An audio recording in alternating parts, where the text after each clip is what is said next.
Jamie's on track? I know that's a question everybody has. He was much better today, and he's back in line with his normal work week with Micah.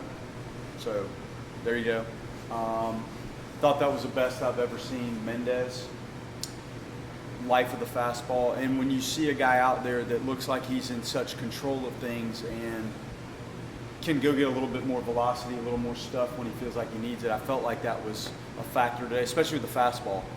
Changeup, good, used a lot, and it's got such unique properties. It's almost like a screwball, and he had that going today. I thought his slider was good. Curveball was okay. Tough to run on him, athletic, total control of the game. I think he punched out the side in the second. He may have done it more than once. I just kind of felt like in that second inning when he did it, it really was exceptional. Farrow, really nice day at the plate. Miles Bailey, nice day at the plate. Up and down the lineup. Carnes, you see that. I didn't think that ball had a chance to go out when he hit it, and it just, that's the gift of the strength and just the barrel control he has when he's on it. Fisher, the ball the other way. I thought the two defensive plays Max made at center field were really top-notch, and the ball gauge ran down. When that ball's hit, kind of like the ball in the first inning yesterday, you just don't think that ball's going to be caught. And for him to close on that ball into the corner and catch it in the corner and maintain his balance and his poise in that little part of the stadium, pretty special. And he had some good at-bats too. Other than the seventh inning, I thought that was one of our better games. But the seventh inning is part of the game. They do include that, and it was horrid. There's more in the tank for the guys that threw there. We know Ben, the stuff, everybody sees it. We just have to somehow condense that where he feels like at times he's throwing and not pitching, and that doesn't mean we're trying to baby it or aim, but it's got to be a little bit more contained. And Holtzy will get there. He's going to factor in. We wouldn't have had the season we had last year without him, and I just feel for him not rolling out there and feeling 100% about what he's doing. I thought Prescott was fine. I thought Kinnear was okay. And I thought Laut threw some of the better secondary pitches he's seen. Micah has been working so hard on trying to figure out what secondary pitches actually work. And we talked about it today. We've tried essentially everything. And those curveballs today were good.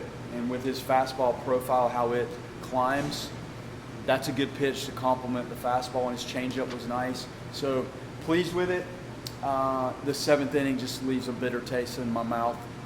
But that's a solid team, and when you give them opportunities, like you can see that score. It was on a different day. We're out. It's 11-9. That ball goes out to right center if the wind is pushing that way, and we were fortunate it wasn't. That's a solid team. I thought they ran a variety of arms out there, and another good win. Last week you mentioned West didn't really have the changeup. That's not something that's normal for him. Was it just getting back to normal, or did him and Micah work on something throughout the week to get it back there? They get those sessions based on when they are starting, and they get to do some work. And there's always something in play, and that was one of the many things you touch on. When you have guys, I think Vellini is in the same boat, that have four pitches, there may be moments when you don't have all four. And his are all above average. So if you have three of the four, sometimes that's enough to get you through it. And maybe as you go, you find the fourth and you put something else down in the course. I think he threw 90 pitches. So Micah does a great job of feeling it out. And you hope when you go to play the video game that all the buttons on the little Nintendo pad are available. But sometimes they're not. And these two starters, there's four buttons. I thought both guys commanded the fastball well. I think Mendez today may be a little better command of it than Vellini. Vellini got the breaking ball going where West had the changeup cooking. And then when you complement the other two in there and sprinkle those, it's really tough. And then the caliber of the stuff makes it that much more difficult to square up or recognize. And that's how you see him go through that outing the way he did. Moving Drew and Hunter down, is that maybe just taking pressure off of them that comes in maybe the middle of the lineup? How nice was it seeing them respond to that? But I guess on the other side, Miles coming up in the lineup and having the day he did with 4 hits. Yeah, Ty and Brad, we talked through this starting at 7 o'clock in the morning. Like, okay, who's DH, catch. I mean, we kind of have to sort that out when you have a catcher that's also DH, and you've got to solidify that. And then you just try to feel out what might be the right thing to do. And that was their strong suggestion. And I tell them, guys, like, sell me on what you're thinking. And sometimes I have a really good plan of attack, and sometimes I lean on those two guys. They work so closely with the hitters and manage it, and sometimes they detect things that they want to try. And that was a great maneuver. And I thought everybody in the lineup for the most part, poor Max might not have had much to show for his day other than the defense, but pretty good up and down the lineup. So good move by Ty and Brad and those suggestions, and we plugged it right in there. It was nice to see the responses. You mentioned the outfield defense. Is that kind of what you mean when you talk about having 3 center fielders playing in the outfield? You got it. Like, you just gobble up outs, and some of those are extra base hit type outs, and you're seeing it. Like, it's all over the place. And DeLamalure is a center fielder. He could play center field, and Chase could do it, and Bladen Plain would be the one that nobody in here has really seen yet, and he's more your corner guy. But when you run that group out there, think about the outs and the game-changing moments the outfield defense has had.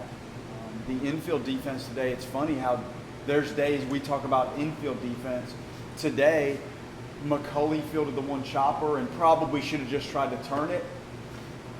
I think Lodi's had a ball in the first inning of the game. This was decided by outfield defense and the guys on the mound. And there are days there may be stuff happening in the infield that requires them to be on point, like hitter after hitter. Today it was decided with the outfield stuff and on the mound, and there wasn't a lot going on in the infield. But when you have athletes out there that have center field traits, it changes things in every spot in the field and in every part of the game, and for your pitching staff. It just shrinks the game and the pitch count. It's a real plus. Nothing against, I guess, the teams you faced so far, but with how all 3 of your starters have looked through the first 4 weeks, I guess, how excited are you to see them maybe ramp up next week, starting with ACC play? Yeah, it's going to be challenging, and these are quality teams that have been in here. I think looking at how our guys pitched against our own team, I still include what I see there into the equation on top of what I see in the actual season. So every one of the guys, Jamie has things he needs to do better.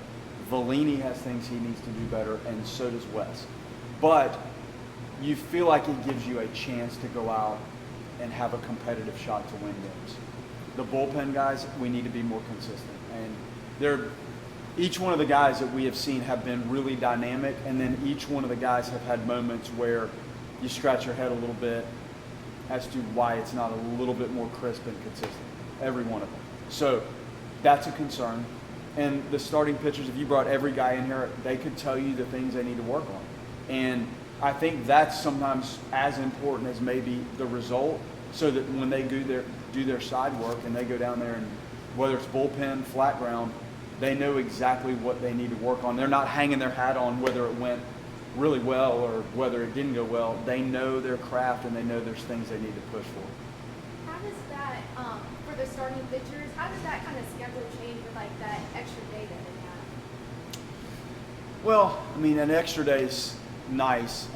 If you start pulling guys forward, then you got to make sure you stay ahead of when they throw their bullpen. So an extra day is helpful. Like if you're pulling guys back, like these Thursday games, quite frankly, become tricky because you're trying to back their bullpen sessions up, and if they had a heavy workload pitch count wise in their start, and then you're trying to slide the bullpen up to slide the start up, it becomes dicey. The extra day is almost a luxury. That's okay. All good? Thanks, guys. Thanks, guys. Thanks, Link.